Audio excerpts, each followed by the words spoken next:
Hi everybody, it's Nick with the Mediocre Garden, and I'm coming to you today from the floor of my dining room in front of the corner where we collect all of our recycling and compost. Because today we're going to talk about one of my favorite things, and that is composting.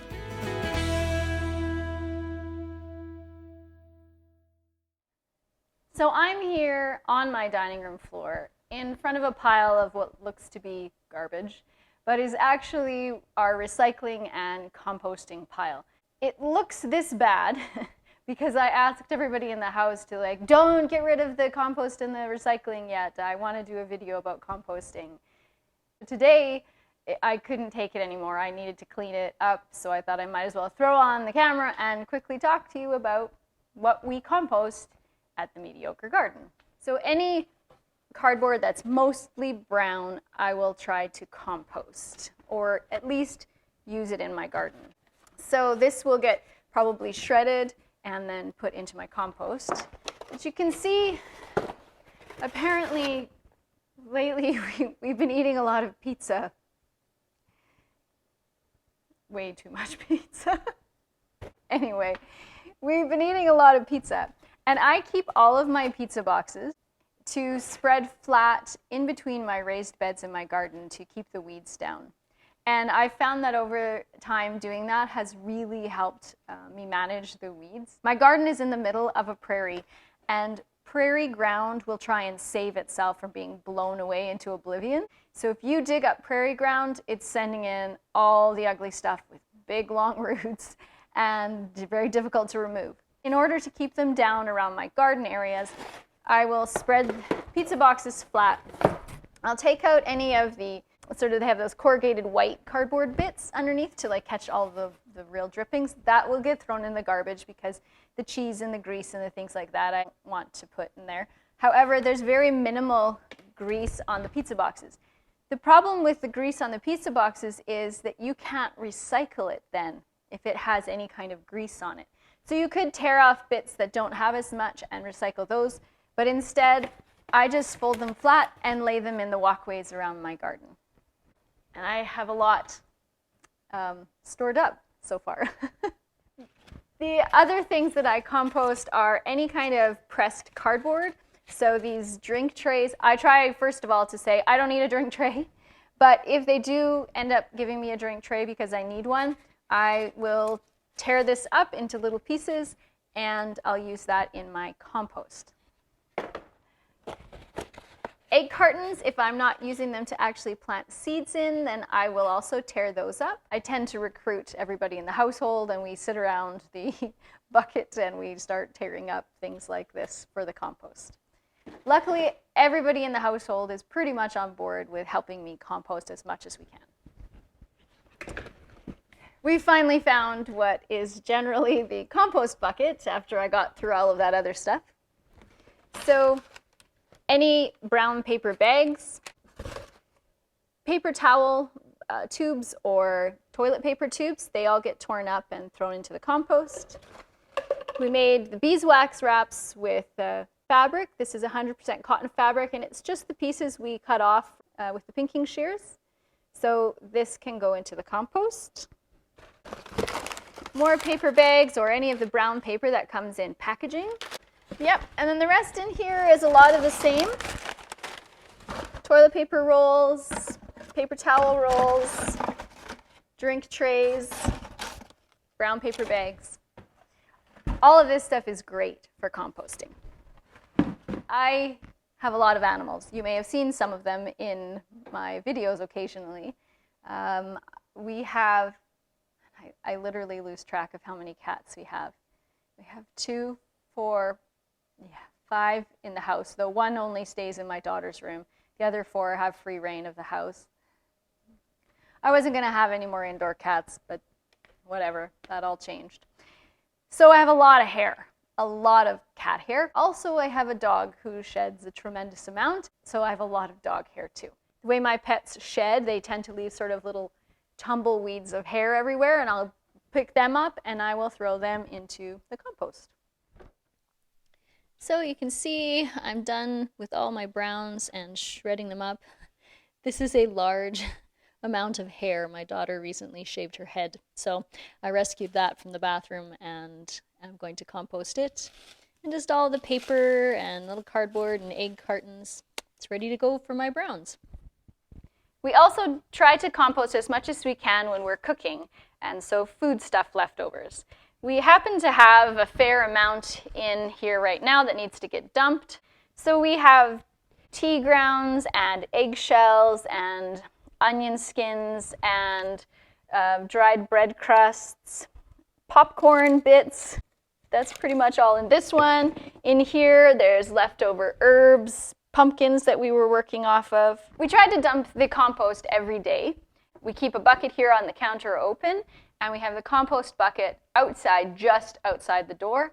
Even with that being so easy, sometimes we do end up leaving them here for a bit. Yes, absolutely, we can get fruit flies. If you have a problem with fruit flies and you have space in your freezer, you can keep a bucket like this just in the freezer. And then when your freezer bucket is full, then you can take it out to the compost. So there's lots of ways around it, but we use so many vegetables, we cook so often that it's just easier for us to have a bucket on the counter and then dump it regularly. If we get fruit flies because we're being lazy, we have nobody to blame but ourselves. You can see behind me, I have a bunch of pumpkins stored just in my front entry. My front entry stays a little bit chilly. These are pumpkins from last summer, so I cured them end of September, early October, and they've been keeping really well here. That said, as time goes by, we do get some that end up going a little bit moldy, so those are going to go into my compost. Now, if I was feeling really ambitious, I would cut up the pumpkins and make sure they were smaller. I'm honestly probably just going to dump them in whole. I know that there's seeds in them. I know that I might end up getting some wayward pumpkins out of my compost, and that's okay with me. I don't mind. It's something I actually kind of like. I like to see what grows out of the compost. Never bothers me.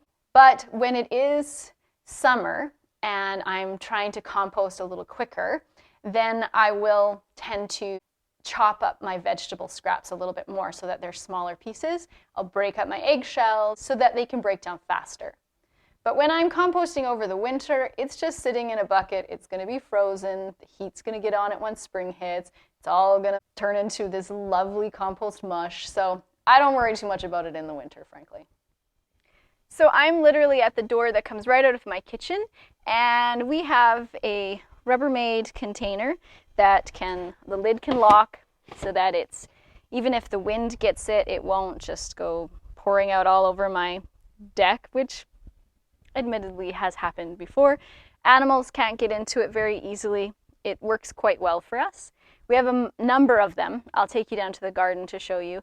And we just keep one up here in the winter, and we can quickly just open it up, toss in whatever we have for compost, and then when it gets full, we just carry it down to the garden where it sits in the sun and bring up another empty one. I'm back in my laundry room now, which you might know as the grow room because this is where I've started all my plants, but this is also some place that I gather things to compost. I collect all of the lint that comes out of our dryer. We have a fair amount that we collect because we have so much cat and dog hair everywhere. So this also will go into the compost. Then of course, there are the failed experiments in the Mediocre garden. Just a romaine rind that I left a little too close to the window and it froze. And of course, if you haven't seen me try these very tasty popcorn shoots that I just left and I will be tossing into the compost, go check out that video. It was an interesting experiment. I'm out in my garden now and in the area that I consider sort of my compost central. And I want to show you a little bit about how we manage compost over the winter, because we are gathering a lot of compost material, but it's not breaking down as quickly. And I don't get myself too stressed out about that. It'll break down once the heat of the summer hits, but this is what we do with it in the meantime. I want to show you one of our bins from the winter. So this is one that we collected over the winter. It sat up on our deck and froze, and it was quite full by the time that we actually brought it down here. But as you can see, we already have quite a bit of decomposing happening because it's quite a bit lower than it was. They get incredibly heavy and frozen to the ground. I can't move it. So luckily, if they're heavy, the wind won't pick them up. But we'll just leave this. I can't stir it. It's a big frozen compost ice cube, which is just perfectly fine for me. And I will worry about it in the spring. Hi, Biggie. This is another compost bin, a little bit newer. You can see there's still color to everything. We brought this one down not very long ago, I think a week or two ago. So it's sitting in the sun. The black plastic will help it get hot and start to decompose. I probably want to throw a little bit of brown on this one. It's probably got too much green, and I'll talk about the ratios of that in a little bit. But this again will just sit here until the spring, and then it'll become a lovely compost soup. I'll stir it, I'll add the browns, I'll make sure it's composting properly, and probably it will be ready for the fall. So I did end up spreading the almost finished compost into my raised beds and let them sit there over winter so they could finish decomposing. So I want to show you a few things that I compost. Oh, Biggie, get out. Big, stupid nut. You can see these are bits of plastic. Well, they're not plastic. These are bits of coffee lids that are compostable. We try to cut these up as small as we can so that they break down better. Vicky, get. But we'll still have a fair bit in here. It'll take a while for this to compost. There's still some paper towel, it looks like, but it's really starting to break down. That's great. I think this is a piece of a squash, perhaps. I think this is a bit of onion skin. Yeah, I think so. Here's a pistachio shell. A little bit of egg carton here. It's really soft. Breaks down easy. You can see little bits of eggshell. They'll break down really easy. You can see how tender everything is. How easy it is to break it up. So that won't take very much once the heat of spring comes. It's important to remember when you're doing good composting to get everything to break down properly. You should have a ratio of 1 to 3 greens to browns. So what kind of things are greens? Well, greens include vegetable trimmings, cut into small pieces ideally, green leaves, grass clippings, green shrub prunings, tea bags or coffee is considered a green, manure is considered a green. Make sure if you are using manure, and I only say this because I literally got burnt years ago, make sure it's really old manure. If it's new manure, you're going to kill everything in your garden. I know this from experience. So, weeds that are green if they haven't gone to seed. So if you could pull them up before they go to seed and they don't reproduce by the roots with rhizomes, or I think they're rhizomes. Be a little cautious with weeds because you don't want to reintroduce them into your gardens. However, there's lots of things you can compost. So do a little research. Flower bouquets that people get you, you can compost them when they're done. Animal or human hair, lint from the dryer, and then water from your vegetables cooking, you can compost that as well. Those are all considered greens, and that is your nitrogen source. The browns, which are your carbon source, you need 3 times more browns than greens. And those would be aged hay, which I don't have a lot of because I don't currently have any stock animals, but cardboard is a great source of that. Dry shredded leaves. Again, I try to leave my leaves where they are in the yard so that the bugs and all the insects and the bees and things, they have someplace to live protected over the winter.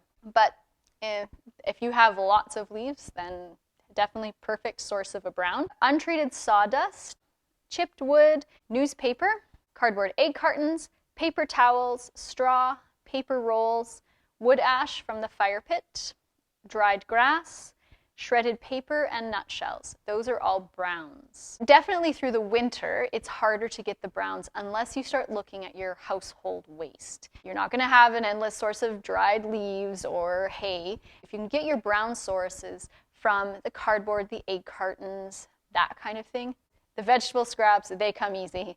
That's not difficult to get. It's the browns that I find are a little harder. You want to have some sticks, 4 to 6 inches of sticks on the bottom. Then you want to do browns, greens, browns, greens, browns. That's ideal. That's what you would love to do if you were a perfect gardener. I'm the mediocre gardener, so I'm going to tell you this. I throw in what I have into my black buckets. Then I go, oh, there's a lot of vegetables in there. I got to put some browns in. So then I shred up cardboard and I put that in there. And then we have another couple days where we throw in a bunch of vegetables and then I put some more browns in. When you're composting through the winter, it's going to be a giant ice cube.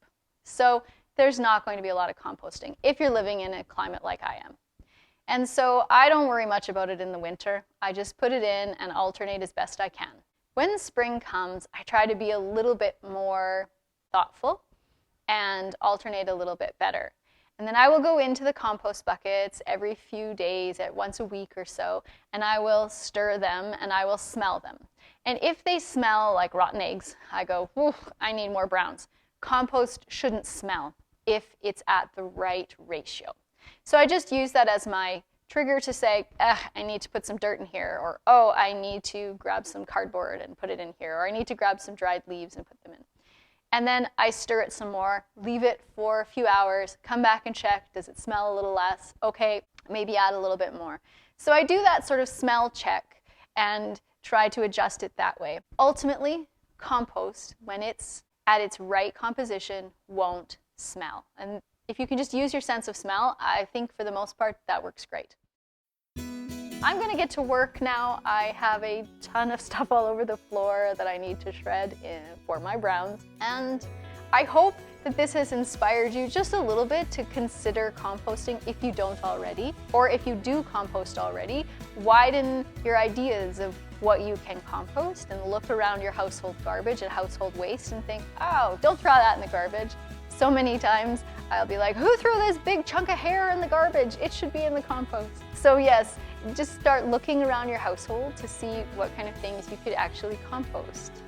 Do some research. I'll put a few really good composting links in my description below so you can check them out. There's easy to find lots of resources. And then again, don't worry about making it perfect. Just if everyone can do it imperfectly, then we're going to be so much better ahead. At least start. Anyway, thanks for joining me. Composting is one of my favorite topics. So please, if you also like this and found this useful, hit like, subscribe on my channel, and leave me a comment about what kind of things you compost. I'm sure there's lots that I don't even think about. Or if you have some tricks or tips that make composting easier for you, please share them. I'd love to learn more. Thanks, everybody. Our plastic recycling is not great here in our local area. I know. We don't recycle puppies. Biggie, get out. Get out. No, get out. Out. You're the outdoor cat. No, out. No, out. Out. Get.